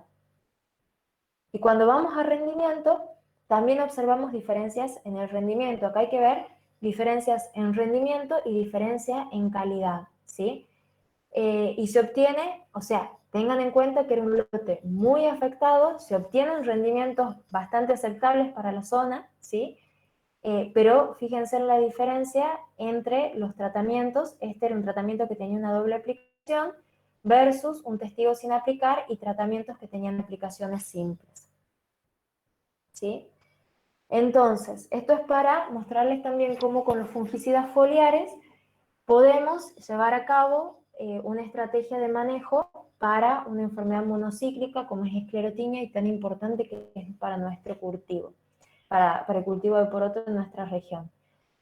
¿Tienen alguna duda de esto o quieren que concluyamos la clase? No sé si usted quiere aportar algo, ingeniero Plopper, y si no terminamos, que bueno, yo para terminar había pensado hacerlo participar a los chicos y en base a todo lo que veníamos hablando, que elaboremos entre todos cuáles serían los criterios de aplicación de productos químicos teniendo en cuenta distintas cuestiones que hemos visto a lo largo de todo esto. No sé si quiere aportar algo primero. No, simplemente para mencionar las dificultades que tiene una enfermedad como esclerotinia, que es una enfermedad que se presenta agregada, que no es parejo en el lote, no es una enfermedad que se transmite por aire, que las esporas llegan. Las dificultades que plantea evaluar la eficacia de fungicidas en ese contexto.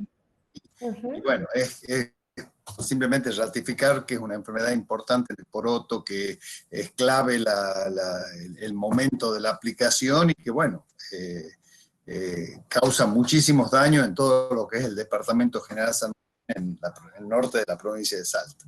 Nada más. Sí, es Nada tremendo. Bueno, muchas gracias. Bueno, chicos, ahora los vamos a escuchar a todos, ¿sí? Que vayan haciendo sus aportes. ¿Y qué consideran ustedes? Estamos hablando de manejo químico. ¿Qué consideraciones tienen que tener en cuenta en cuanto a la enfermedad, en cuanto al fungicida, condiciones ambientales y de manejo, para decidir cuándo realizar una aplicación? En cuanto a la enfermedad, sí. El ciclo de la enfermedad es fundamental para empezar. Bien, el ciclo de la enfermedad. En ¿Qué cuanto del al ciclo de la... el ciclo sería en qué estado está la enfermedad, digamos, si es que es temprano, sería preemergente, si es que sería tardío, ya sería para curación. En caso del fungicida, ver qué tipo de fungicida es, si es de contacto sistémico, cuál el inóculo inicial del fungicida, si es que sirve para la enfermedad o no, las condiciones ambientales si se dan para que se dé la enfermedad también. Y en cuanto al manejo, tener siempre un manejo continuo y constante en el cultivo. Bien, muchas gracias, Carlos. ¿Alguien quiere aportar algo a lo que dijo Carlos?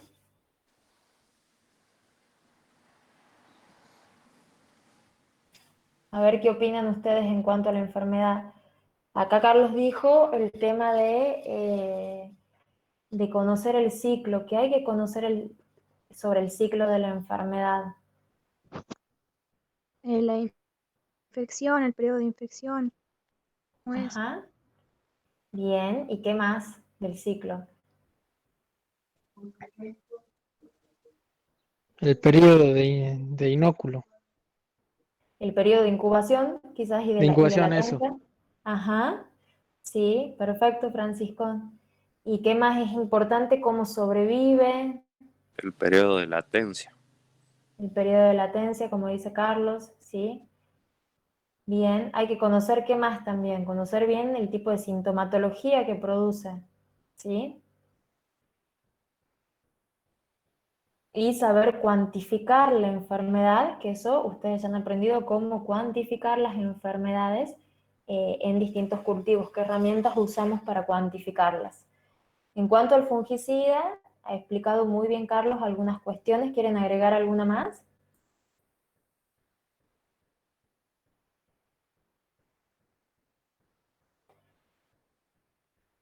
Bueno, en cuanto al fungicida, pues tenemos que saber el espectro de control, el mecanismo de acción, si es preventivo, curativo, erradicante, si cómo actúa de esa forma, y el modo de acción también.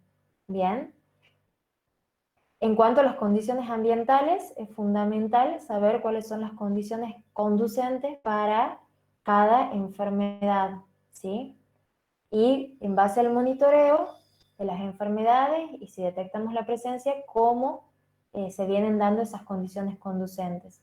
Y en cuanto al manejo, esto es muy importante, conocer el historial del lote, la calidad de la semilla que se usa, el manejo previo que se hace en el lote, si se rota o no se rota, entre otras cuestiones, ¿sí?